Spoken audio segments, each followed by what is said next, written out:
Olá, turma, bem-vindos à aula de língua portuguesa.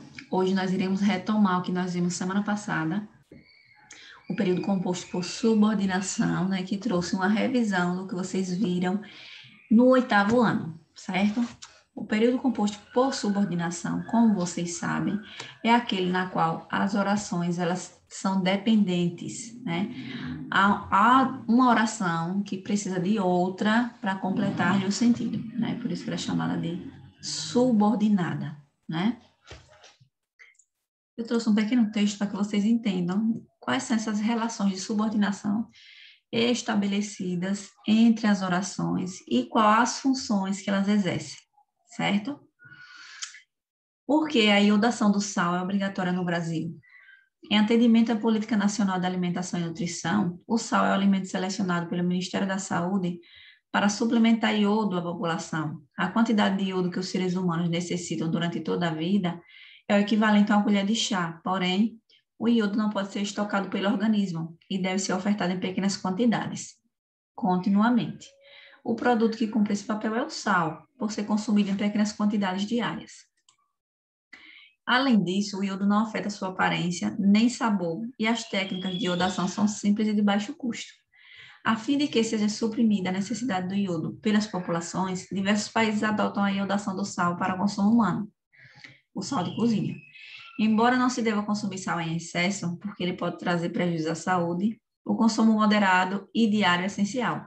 Não usar sal iodado, sal enriquecido com iodo, ou usar sal para consumo animal, cujo teor de iodo não atende às necessidades do homem, pode ocasionar distúrbios por deficiência de iodo.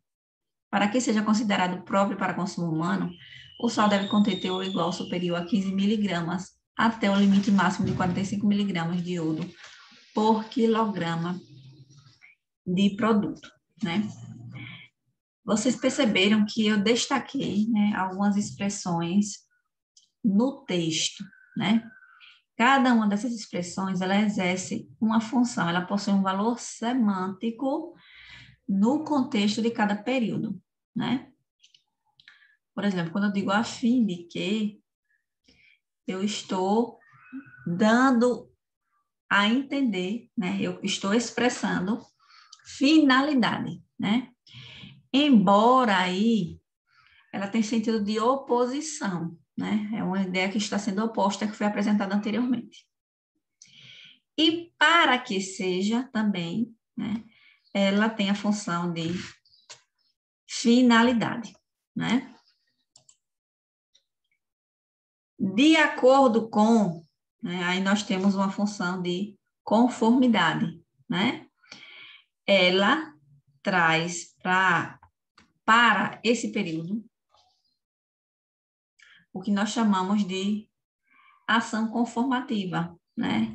Que é trazida através de uma oração adverbial conformativa, conforme fulano, de acordo com fulano, porque ela expressa conformidade, né? Então, esse é o valor semântico atribuído a esse texto. Bem, o embora, né? Como vocês viram no texto, ele traz o sentido de concessão, ou seja, de oposta. O porquê de explicação, né? Porque ele pode trazer prejuízos à saúde. O consumo moderado diário é essencial, né? Nós temos aí a consequência, né, dessa ação. Então, a oração desse cunho expressa oposição à oração principal, mas não é capaz de impedir a ação, certo? São conjunções e locuções conjuntivas subordinativas concessivas, embora, conquanto, mesmo que, mesmo quando, apesar de que, se bem que, né? Todas elas têm essa função de concessão. Vamos agora para o livro de vocês vão pegar o livro de vocês na página 148, né? Atividade aplicando conhecimentos. Relê a seguir 2 trechos da carta aberta.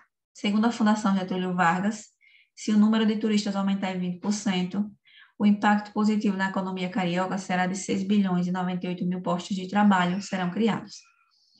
A situação requer ações imediatas, abrangentes e decisivas, em sintonia com as autoridades locais, para garantir proteção permanente a moradores e visitantes. De quantas orações se compõem os períodos desses trechos? Aí nós temos 2 trechos, né? No primeiro trecho, nós temos um período formado por quantas orações, gente? 3, né? 3 orações. Como é que eu identifico cada uma delas? Através do verbo, né? Aumentar, será e serão. Aí nós temos 3 orações. Já no trecho 2, né? Nós temos um período formado por 2 orações. Requer e garantir. Nós temos 2 verbos aí, então 2 orações. Que relação de sentido a conjunção subordinativa se produz na oração destacada no trecho 1? A conjunção subordinativa se produz sentido de condicionalidade, de condição, né? O se. Transcreva do trecho 2 a oração subordinada que nele está inserida, para garantir proteção permanente a moradores e visitantes. Que relação de sentido as conjunções subordinativas expressam nas orações adverbiais que compõem os 2 trechos? No trecho 1, as conjunções subordinativas adverbiais segundo e se expressam conformidade e condicionalidade, respectivamente. No trecho 2, a conjunção subordinativa para expressa finalidade. A seguir, foram transcritos trechos de textos lidos nesse capítulo. Explica a função das conjunções subordinativas e a relação de sentido que estabelecem nas orações subordinadas adverbiais. A perpetuação desse estado de medo, quando se considera que nada é digno de confiança, é preocupante. Qual é a função aí? De ligar as orações e introduzir a oração subordinada adverbial, estabelecendo relação de tempo. Paz social significa nunca desejar comprar uma arma para se defender. Aí a função é de ligar as orações e introduzir a oração subordinada adverbial, estabelecendo relação de finalidade. Empregar violência desmedida pode extinguir inimigos, opositores políticos ou movimentos de protesto coletivo. Era recurso de poder legítimo. Aí também ligar as orações e introduzir a conjunção da oração subordinada adverbial, que tem relação de finalidade. Ainda que saibamos que o presente não é mera repetição do passado, traços dessa cultura que associa a violência como se legítima fosse ao poder social e político se atualizaram na cultura política brasileira. Introduzir a oração subordinada adverbial, estabelecendo relação de concessão. Quando alguns grupos sociais se sentem mais seguros do que outros, porque são preferencialmente beneficiários da proteção estatal, temos um cenário de divisão. Aí também ligar orações e introduzir a oração subordinada adverbial, estabelecendo relação de causa. Releia a parte do artigo 112 do Estatuto da Criança e do Adolescente. Verificada a prática de ato infracional, a autoridade competente poderá aplicar ao adolescente as seguintes medidas. 1. Advertência. Observe o período a seguir organizado com base na informação desse artigo do inciso 1, escrevendo e estabelecendo entre as orações a relação solicitada nos parênteses. A autoridade competente poderá aplicar medida de advertência ao adolescente em caso de ele praticar ato infracional. A. Relação de condicionalidade. B. Relação de proporcionalidade. E C. Relação de temporalidade. A letra A poderia ficar assim. A autoridade competente poderá aplicar medida de advertência ao adolescente se ele praticar ato infracional. Caso o adolescente pratique ato infracional, a autoridade competente poderá aplicar medida de advertência. Nós temos aí 2 sugestões. Tanto a conjunção se ou caso. B. A autoridade competente poderá aplicar medida de advertência ao adolescente à medida ou à proporção que praticar ato infracional. Ou também cabe essa outra construção. À medida, à proporção que o adolescente praticar ato infracional, a autoridade competente poderá aplicar medida de advertência. C.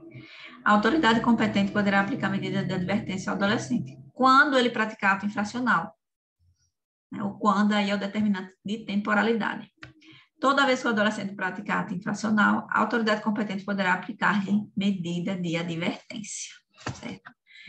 Nós temos aí todas essas construções que podem ser formadas, né, a partir das conjunções subordinativas.